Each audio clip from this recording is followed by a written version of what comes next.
Now, it's my pleasure to introduce the next speaker. And I don't have any notes, so I'm just going to have to go with what I know. Here's what I know about Anthony Esposti. He's from Thunder Bay. So he's a northern person, and I'm from Timmins.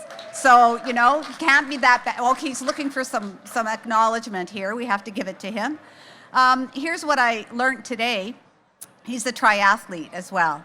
So I think that, having physical fitness, having mental fitness, and being well with yourself is really important. We can look to Tony as an example to that. So without further ado, Tony.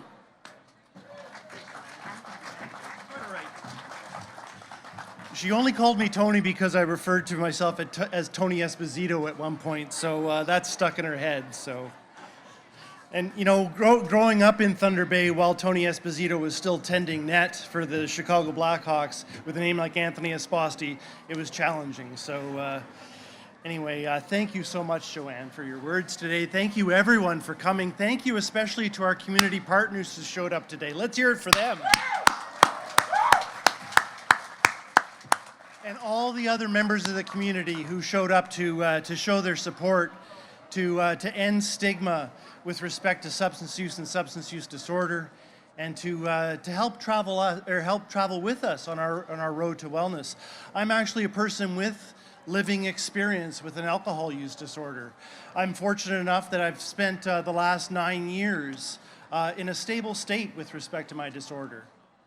It hasn't always been easy, but it's probably the best journey I've ever been on in my life.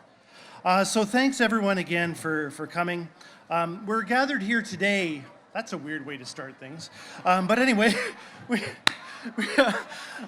are gathered here today to put an end to stigma around substance use and substance use disorder and address the issue of substance use health for all Canadians, equitable access to health care for people with substance use issues and a substance use disorder. RDO is just one of our many activities at CAPSA. We have a staff of now 12 people. Last year when we gathered online, we were 3.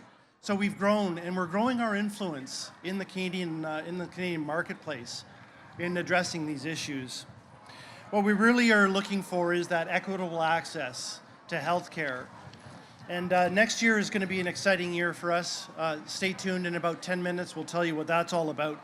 And you may be actually sitting there thinking, "Where's Gord? It's been all day, and he has yet to take the mic," which is absolutely shocking. But Gord is still here. He's our driving force. He's the driving force behind CAPSA. He's the person I describe as driving the truck really fast with all the papers flying out the back. And I'm the guy running behind trying to catch all the papers. So we make a great team, and really happy to actually bring him up on stage because we're going to present now this year's RDO Award. So I'm going to introduce a man who needs no introduction, truly, Gord Garner, to the stage.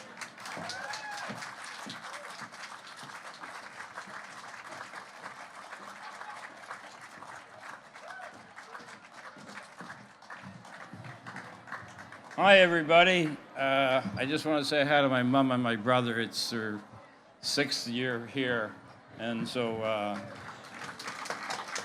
I'm not sure who else has family here, but it looks to me like the family continues to grow every year, and it begins to look more like the Ottawa family every year and the Canadian family every year.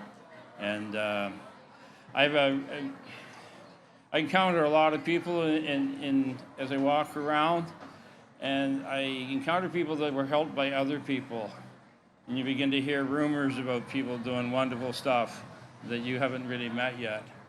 And so that's how it is with this year's award winner. I had a chance to meet him personally a few years ago, but I've heard much more about his work.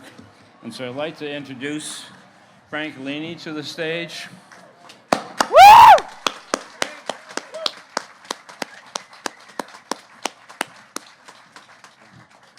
So I had the idea that Papa was saying a lot of really important things, even though I don't understand French, but I understand intensity, I understand clarity, and I understand what discrimination and oppression means. And then I know that I look like that sometimes. I also know that Frank's work in this community has been against those winds, and that our reward is for perseverance and commitment. And I can't think of anybody else in the community and other community members who are facing that kind of walk in front of them. And so I really want to just say thanks, Frank, for your persevering commitment to help others. He has formed support groups. He's leading the work around Indigenous cultural practices. He's creating land-based recovery movements. He's started a well-being group with the creator at the center. And so he continues to serve and work for his community. And I had the pleasure, just the other day, we sat in the park on Somerset Street, only this year we were visiting. We weren't living there. And so very real, and as people came to the park, they came and talked to Frank, and you could see they felt safe to talk to Frank. And so Frank, I guess I love you, and this is the award, and I'll be quiet now. Thank you. Yay! Thank you. Thank you.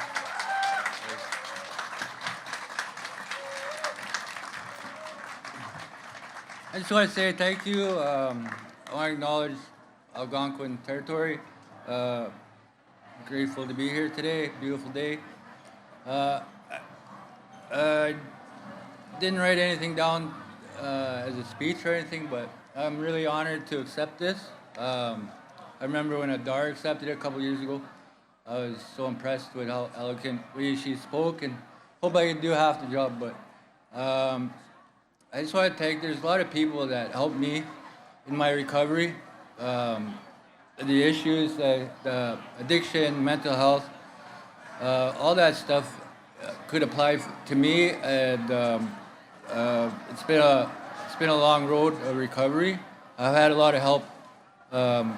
Too many people to mention, but I always say there's a recipe to recovery, and this, all yous are part of that recipe, and kindness and non-judgmental helpers, Scabios. And that's all I try to be. I try to pay it forward. What people did for me, I try to pay it forward and help others. So, yeah, Gord mentioned that I started Wellbriety, or I didn't start Wellbriety. There was another lady before Wabano. I worked at Wabano, been there 6-7 years. There was another lady that started before that, Leslie Parlane. She's passed on, but I just want to acknowledge her as the real pioneer of Wellbriety in the city. Thank you.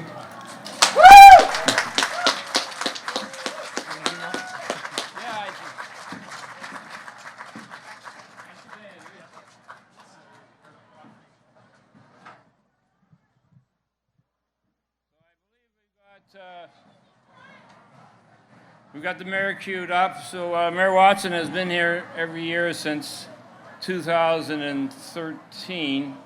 2012, he did the first proclamation. This is the first year he hasn't been able to be present, but he sent us a video.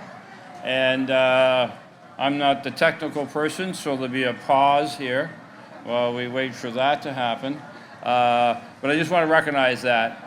And I believe that I can speak on behalf of our community that all our political leaders, those who won office, those who didn't win office, have gone through a period of education in this city, have changed their minds as this has gone on. And I just want to recognize everybody working on behalf of different governments or wishing to work on behalf of different governments, that we welcome you for this education, and we welcome your support for yourself, your families, and our communities.